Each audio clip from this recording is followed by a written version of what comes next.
பேசுங்க. சரிங்க ஐயா. ஐயா வணக்கம். வணக்கம். வணக்கம். வழக்கம் போல எங்க எல்லாரோட ஆதரவு உங்களுக்கு இருக்கு. நீங்க ரொம்ப மிக அருமையாக நீங்க எங்களை வழி நடத்தி போயிட்டு இருக்கீங்க. எங்க மனசுல என்ன இருக்கோ அதை நீங்க பிரதிபலிக்கிறீங்க. So answer to your question is கண்டிப்பா மறு விசாரணை தேவை. அதுல மாற்று கருத்தே இல்ல. இப்போ வழக்கறிஞர் சொன்ன மாதிரியும் நீங்க சொன்ன மாதிரியும் ஒண்ணு மறு விசாரணை, அது சட்டத்திலே இடம் இருக்கு, மக்கள் மனசுலயும் அதான் இருக்கு. ஏன்னா இப்ப இருக்கிற நிலைமை சரியில்லை. அது கட்டாயமா அதுக்கு ஒரு கிளாரிட்டி, அதுக்கு ஒரு தெளிந்த உணர்வு தேவை. நம்பர் 1. நம்பர் 2, ரெண்டாவது விஷயம் பாத்தீங்கன்னா, போன வாரம் நீங்க சொன்ன பாயிண்ட் தான். இப்ப எப்படி ஒருங்கிணைச்சு கொண்டு போறது கட்சியை, சுயநலம் இல்லாம கட்சி நலம், நீங்க சொன்ன மாதிரி அது மட்டும் இல்லாம தமிழ்நாட்டு நலம். நமக்குன்னு ஒரு பாரம்பரியம் இருக்கு. நீங்க ரொம்ப அழகா சொன்னீங்க, 50 வருஷத்துல 30 வருஷம் நம்ம தான் ஆண்டிருக்கோம். அப்படி ஒரு பாரம்பரியம் இருக்கிற ஒரு கட்சி இந்தியால, இது தமிழ்நாட்டுல மட்டும் இல்ல, இது அனைத்து இந்திய அண்ணா திராவிட முன்னேற்ற கழகம். சோ இந்திய அளவுல நமக்கு ஒரு மரியாதை இருக்குது. இப்ப போற போக்க பார்த்தா ரொம்ப பயமா இருக்கு. ஏன்னா நேஷனல் பார்ட்டியோட பிரசன்ஸ் இஸ் நாட் குட் நம்மளோட தமிழ்நாட்டுக்கு. சோ இப்ப இருக்கிற நிலைமையில என்னோட தாழ்மையான கருத்து என்னன்னா, உங்களோட அறப்பணி தொடரணும், தயவு செய்து விட்டுடாதீங்க. அதே மாதிரி இப்போ ஏதாவது even if my only request sir, இப்ப உங்களை காம்ப்ரமைஸ் கூப்பிட்டாங்கன்னா கூட கட்சி நலன் கருதி you should also lead ADMK இந்த leader position if given a chance. தலைமை ஏற்கணும்னு சொன்னாங்களோ, தலைமை பொறுப்புல இருக்கணும்னாங்களோ, நீங்க அதை ஏத்துக்கிட்டு வழி நடத்தி கொண்டு போற நிலைமைக்கு நீங்களும் கட்டாயமா இருக்கணும். அதுதான் என்னோட தாழ்மையான கருத்து. வணக்கம் சார். குற்றவாளிகள் எப்பொழுதும் தண்டிக்கப்பட வேண்டும். அது எந்த ஒரு அமைப்புல இருந்தாலும் சரி, குற்றவாளிகள் கண்டிப்பாக தண்டிக்கப்பட வேண்டும். ஏன்னா அம்மாவோட ஆத்மா சாந்தி அடையணும்னா உண்மை என்ன, நிலவரம் என்னன்றது தெரியணும். இந்த சூழல்ல இப்ப கட்சி இருக்கிற நிலவரத்தைப்படி பார்க்கும்போது ஒவ்வொருத்தர் மேலேயும் குற்றப்பலிகள் அதிகமா விழுக என்னன்னு கேட்டீங்கன்னா, கட்சியோட நிலைமை ரொம்ப கீழ்மட்டத்துக்கு போற மாதிரி இருக்குது. இதை நிலைநிறுத்தி கொண்டு வரணும்னா நீங்க இது முயற்சி எடுத்து இதற்கு உண்டான வழிமுறைகள் என்னன்றத கொஞ்சம் பார்க்கணும். இது நடக்கணும். வணக்கண்ணா. இந்த கொடநாடு கேஸ் நீங்க துணிச்சலா எடுத்துறீங்கன்னா ரொம்ப பாராட்ட வேண்டிய விஷயம் தான். நானு சரி, புரட்சி தலைவி அம்மாவுடைய இறப்புக்கு யாருமே முன்னாடி நின்று யாருமே எந்த விதமான நடவடிக்கைனா நீங்க கையில எடுத்துக்கிறது ரொம்ப அற்புதமான ஒரு செயல்னா. இதுல துணிச்சலான செயல். உங்களுடைய செயலுக்கு இந்த தமிழக மக்கள் மட்டுமல்ல, இந்தியாவே உங்களை வரவேற்குதுண்ணா. நிச்சயமா உங்களால முடியும். ஒரு விடிவு காலம் நிச்சயமா இது பிறக்கும். இந்த கேஸ் அவ்வளவு எளிதால விடக்கூடாதுண்ணா. நீங்க எப்படி முடிவு எடுத்தீங்களோ உங்க பின்னாடி நாங்க அணிவகுறதுக்கு ரெடியா இருக்கிறோம். கடலூர் மாவட்டம் மக்கள், உங்களுக்கு எவ்வளவு மக்கள் தேவையோ அவ்வளவு மக்கள் உங்க பின்னாடி வரத்துக்கு ரெடியா இருக்கிறோம். நீங்க இதுக்கு எந்த விதமான யாரு மிரட்டலுக்கு நீங்க அடிப்படை கூடாது. அம்மாவுடைய ஒரு இறப்பு நிச்சயமா தெரியணும். அதனுடைய வியர்ப்பு வெளியில தெரியப்படுத்தணும்னா நீங்க உண்மையை வெளிச்சத்துக்கு கொண்டு வரணும்னா. இதை ஹலோ, எங்களுக்கு கேக்குது. சிவகுமார் பேசுங்க. வணக்கண்ணா. அம்மாவுடைய மரணம் உலகத்துறைக்கும் தெரியும் யாருன்னு, மோடிக்கும் தெரியும், முதலமைச்சருக்கும் தெரியும். அன்னைக்கு அம்மா ஆஸ்பத்திரி யார் வளையத்துல இருந்தாங்கன்றதும் தெரியும். அம்மா போயசன் தோட்டத்துக்குள்ளேயே வச்சுட்டாங்க. அப்போலோ ஹாஸ்பிட்டல் கூப்பிட்டே வரல. இப்போ உள்ள நேரத்துல கவர்னர் பார்க்கலாம், அப்போலோ ஹாஸ்பிட்டலுக்கு வரல, மோடியும் வரல. இப்போ இதுல இருந்து அதுக்கு உள்நோக்கம் இருக்குன்னு அர்த்தம். கேமரானா அம்மா வீட்லயும் வேலை செய்யல, ஆஸ்பத்திரியும் வேலை செய்யணும். யார்கிட்ட சார் நம்புறது? அதே மாதிரி இந்த கொலைக்கு சம்பந்தம் கொடநாடு சம்பந்தம், இதுக்கு சம்பந்தம் இருக்கு. அதே மாதிரி ஷோ கூட இந்த மரணத்துக்கு சம்பந்தம் இருக்கு.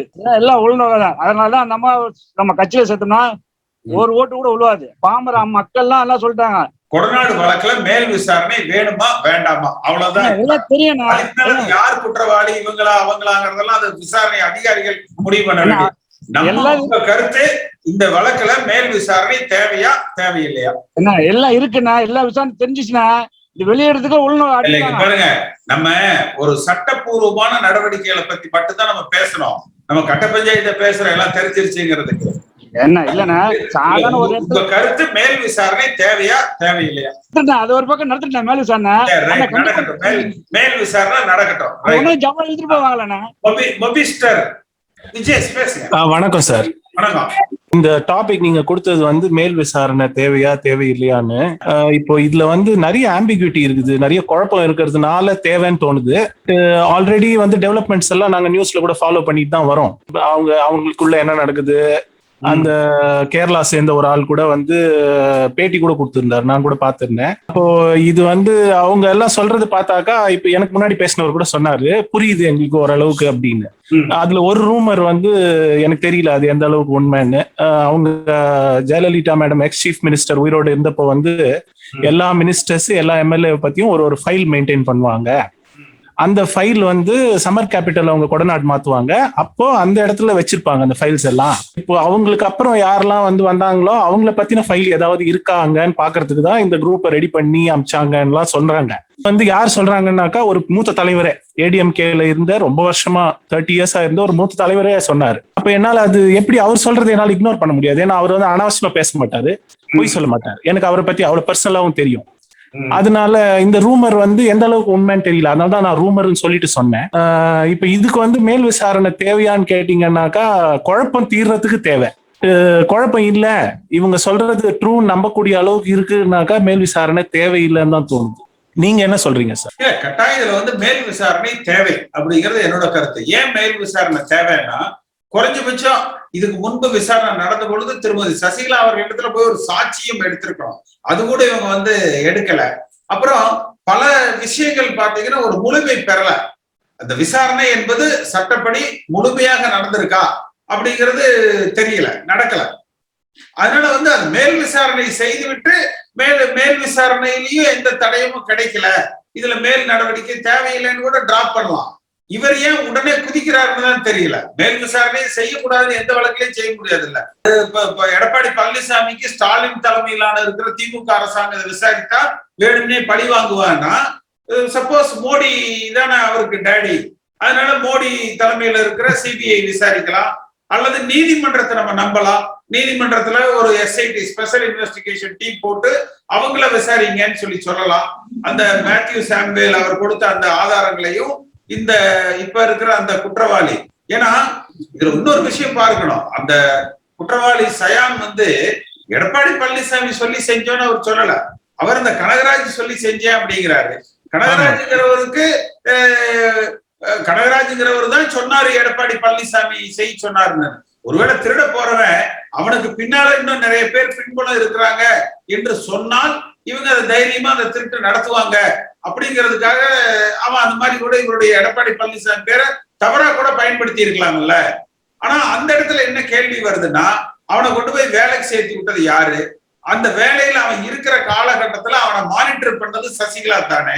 எப்படி அந்த மாதிரியான மோசமான நபர்களை அம்மாவை சுத்தி இவங்க வந்து வச்சிருந்தாங்க? அந்த கேள்வியும் வருது. சரி, இதெல்லாம் விட்டுருங்க. எந்த இடத்துல அதிக சந்தேகங்கள் வருதுன்னா, கொடநாட்டுல இருந்து அந்த கம்ப்யூட்டர் ஆபரேட்டர் ஏன் தூக்கிட்டு தற்கொலை செய்து கொள்றான்? இந்த டிரைவர் கனகராஜுங்கிறவரு எடப்பாடிக்கு பக்கத்துல ஏன் லாரியோ காரோ மோதி ஆக்சிடென்ட் ஆகி மரணம் அடைகிறாரு? அதே சமயத்துல இதுல பாலக்காட்டுல சயான் போற கார்ல ஆக்சிடென்ட் ஆகுது, அவருடைய மனைவி குழந்தை அங்க இறந்துடுறாங்க. இது எப்படி எதேச்சியா ஒரே நேரத்துல பல பேர் இதுல தொடர்புடையவர்கள் இறப்பு அப்படிங்கிறது வந்து சரி அப்ப விசாரிச்சு பார்க்கலாம் என்கிற அளவுக்கு கருத்து வருது. அதுக்கப்புறம் இதுல யார் குற்றவாளி, விசாரணைக்கு பிறகு யாருமே குற்றவாளி இல்லைங்க, அந்த 3 இதுவே வந்து விபத்துகள் தான், தற்கொலை தான், ரைட். ஆனா அது விசாரிக்கவே கூடாதுன்னு நம்ம ஏன் சொல்லணும்னு கேட்கிறேன். இல்ல, நீங்க சொல்றது எனக்கு புரியுது. நான் உங்ககிட்ட பர்சனலா ஒரே ஒரு கொஸ்டின் கேக்குறேன். இப்ப நீங்களும் வந்து எங்களை எல்லாரையும் விட பார்ட்டியினுடைய லீடர்ஷிப் கூட நீங்க ரொம்ப க்ளோஸா இருந்த ஆள். உங்களுக்கு நீங்க வந்து அதாவது 2 ஜெனரேஷன்ஸா நீங்க இருக்கிறவரு. உங்களுக்கு வந்து எல்லாரோட கேரக்டர்ஸ், எல்லாரோட நடவடிக்கை ஓரளவுக்கு தெரியும். எங்களை எல்லாரையும் விட உங்களுக்கு தான் தெரியும். இப்போ நீங்க சந்தேகப்பட்டால், உங்களுக்கு அந்த கொடநாடு எஸ்டேட்ல நடந்த விஷயத்துல உங்களுக்கு யார் மேலேயாவது சந்தேகம் இருக்கும்னு சொன்னா அது யார் பேர்ல விசாரணை நடக்கட்டும், உண்மை பொய்ன்னு வரட்டும், சந்தேக பார்வை யார் பக்கம் திரும்பும்? அதாவது இப்ப நம்முடைய கேள்வி, மேல் விசாரணை தேவையா இல்லையா? இவ்வளவுதான். மேல் விசாரணை தேவை அப்படிங்கிறது என்னோட கருத்து. அந்த மேல் விசாரணை நடந்து அந்த மேல் விசாரணையில அவங்க என்ன கண்டுபிடிச்சாங்கிறத அவங்க வெளி உலகத்துக்கு சொல்லட்டும். சொன்னதுக்கு அப்புறமா அது சரியா தப்பானதை நம்ம கருத்து சொல்ல முடியும். ஏன்னா நீங்களும் நானும் போலீஸ் ஆபீசர் கிடையாது, விசாரணை அதிகாரி கிடையாது. நம்ம போய் ஒருத்தரை சொன்னோம்னா யாரையோ காப்பாத்துறதுக்காக இவர் அதை சொல்றாருன்னு சொல்லுவாங்க. அல்லது இல்ல இவங்கதான் குற்றவாளின்னா யார் மேலேயே இருக்கிற போட்டி பொறாமையில சொல்றாங்கன்னு சொல்லுவாங்க. இது அதுக்குள்ள நம்ம போக வேண்டாம். நம்மை பொறுத்தவரை அம்மா அவர்கள் அவர் வாழ்ந்த இடத்துல ஒண்ணு அம்மாவுடைய மர்ம மரணம், 2 கொடநாடு எஸ்டேட்ல நடந்த கொலை கொள்ளை, இந்த விஷயங்கள் தீர விசாரிக்கப்பட வேண்டும். மேல் விசாரணை தேவை. அதோட நம்ம நிறுத்திக்கலாம். அந்த விசாரணை செய்து அது அரசாங்கத்தினுடைய கடமை, நீதிமன்றத்தினுடைய கடமை. அது யார் வேணாலும் விசாரிக்கட்டும். சப்போஸ் ஸ்டாலின் தலைமையிலான தமிழ்நாடு அரசாங்கம் விசாரித்தால் எடப்பாடி பழனிசாமியை வேணும்னே அதுல தவறு இல்லாமலே கூட சேர்த்து விடுவார்கள்னு பயந்தா மோடி தலைமையில் இருக்கிற சிபிஐ விசாரிக்கட்டும். இல்லைங்க மோடி கூட நாளைக்கு இந்த வழக்கை வச்சு எடப்பாடி பழனிசாமியை மிரட்டுவாருன்னா அதுவும் வேண்டாம். சென்னை உயர்நீதிமன்றத்துல ஒரு வழக்கு போட்டு ஒரு தனியா நீதிமன்ற கண்காணிப்புல ஒரு ஸ்பெஷல் இன்வெஸ்டிகேஷன் டீம் SITன்னு சொல்லுவாங்க, அவங்க ஃபார்ம் பண்ணி இப்ப இந்த மெட்டீரியல் எவிடன்ஸ் எல்லாமே அவங்க கிட்ட கொடுத்து மேல் விசாரணையை அவங்க கண்காணிப்புல அது நடத்தட்டும்.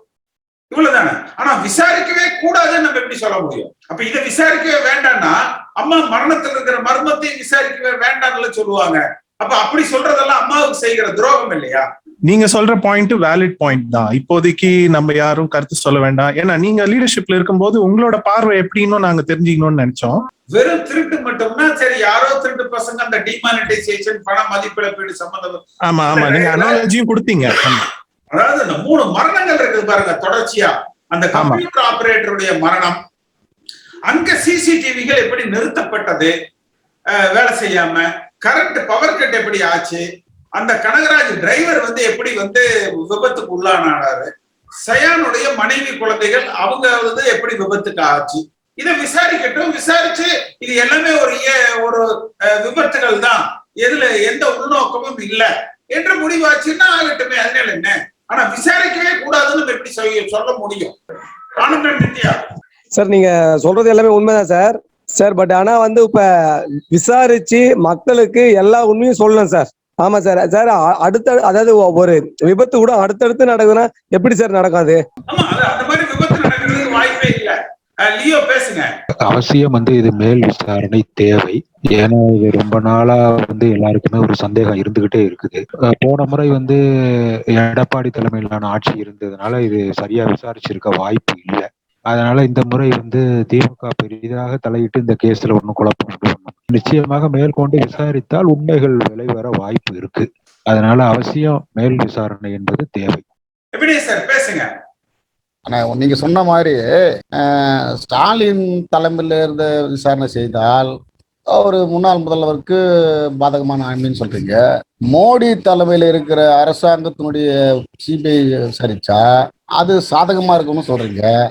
இல்ல அதை வச்சு அரசியலும் பண்ணுவாங்கன்னு சொல்றீங்க. நீங்க சொல்றது கரெக்ட் தான், இல்லைன்னு சொல்லுவாரு. ஏன்னா இதை வச்சு பிஜேபியும் அதிமுக நசுக்கணும் பார்க்குறது ஒரு பக்கம், ஸ்டாலின் தலைமையில ஆட்சி அமைச்ச திமுகவும் இந்த 5 வருஷத்துல இவங்க மேல ஏதாவது ஒரு படியில சொல்லி அம்மா பேரை சொல்லி இப்படி ஒரு ஆட்சி ஓட்டின்னு போலாம் அவங்க நினைக்கிறாங்க. ஆனா விசாரணை கண்டிப்பா தேவை. ஏன்னா நாங்கெல்லாம் அம்மா சேவல் காலத்திலிருந்தே நாங்க விசுவாசம். இடையில கட்சியில இடையிலேயோ காசுக்காகவோ கான்ட்ராக்டுக்காகவோ கட்சியினுடைய எம்எல்ஏ எம்பி பதவிக்காக நாங்க வந்ததில்லை. எங்களுக்கு ரொம்ப பிடிச்சது என்ன, தலைவரை பக்கத்துல இருக்கீங்க பாருங்க, இதுதான் எங்களுக்கு ரொம்ப பிடிச்சிருக்கு. அந்த ஒரு சிம்பிள் தான் உங்களுடைய அடையாளமே. நீங்க யாருன்னு எங்களுக்கு முன்னாடி தெரியாது. அந்த சிம்பிள் கடைசியாக நீங்க கொண்டு வரீங்க பாருங்க. இதுக்காகத்தான் நான் உங்க லைன்ல நான் வரேன். ஏன்னா உங்களுக்காக சில உண்மைகளை எங்களால எங்க அம்மா தொண்டை நிறைய பேர் அழுதுன்னு இருக்கிறோம் அம்மாவுக்காக. இந்த கட்சி போயிடுமோ என்ன ஆகுமோ தெரியல அப்படின்னு. ஆனா திமுக என்ற கட்சி ஒரு சூழ்ச்சியான கட்சி. தயவு செய்து அதிமுக தோன்றவங்க அவங்க வலையில நம்ம விழுந்துடக்கூடாது. ஏன்னா அவங்க எந்த சூழ்நிலையிலும் யாரும் போய் வாங்கலாம். ஆனா புரட்சி தலைவி அம்மா ஆட்சியில் இருக்கும்போது இதனால சந்தேகம் மக்களுக்கு எல்லாருக்கும் உண்டு. ஆனா சட்டசபையில அறிவிச்ச ஸ்டாலின் தேர்தல் நேரத்துல சொல்றாரு, நாங்க ஜெயலலிதா அம்மானுடைய சாவை நாங்க கண்டுபிடிச்சு கொடுப்போம் அப்படின்னு. நம்ம அதிமுக ஓட்டாலும் வாங்குறதுக்கு பிளான் பண்ணாங்க அவங்க. அந்த ஐடி விங்கில அவங்க என்னென்னோ பண்ணாங்க ஓட்டு வாங்கி ஜெயிக்கிறதுக்காக. பொய்யான ஒரு சலுகைகள்லாம் அறிவிச்சாங்க மக்களுக்கு. அதுல ஒண்ணு நம்ம கட்சியை ஏமாத்துறதுக்கு அம்மானுடைய உண்மையை சொல்ல வேணும். உண்மை எல்லாருக்கும் தெரியும், அது என்னன்றது நீங்க ஏற்கனவே சொல்லிட்டீங்க, அதை வேணாம்னு சொல்லிட்டீங்க. எல்லாருக்கும் உண்மை தெரியும். இத நம்ம கட்சியில இப்ப எதிர்கட்சியா இருக்குது அதிமுக. ஆனா யாரை நான் குறிப்பிட விரும்பல. கட்சியை வந்து அசிங்கப்படுத்தணும், அவமானப்படுத்தணும் தான் நினைக்கிறாங்க. உண்மையான கதை வந்து நீங்க சொன்னீங்கல்ல, உண்மையான ஒரு தீர்ப்பு வந்து விசாரணை கண்டிப்பா தேவை, விசாரிச்சது தெரியும்.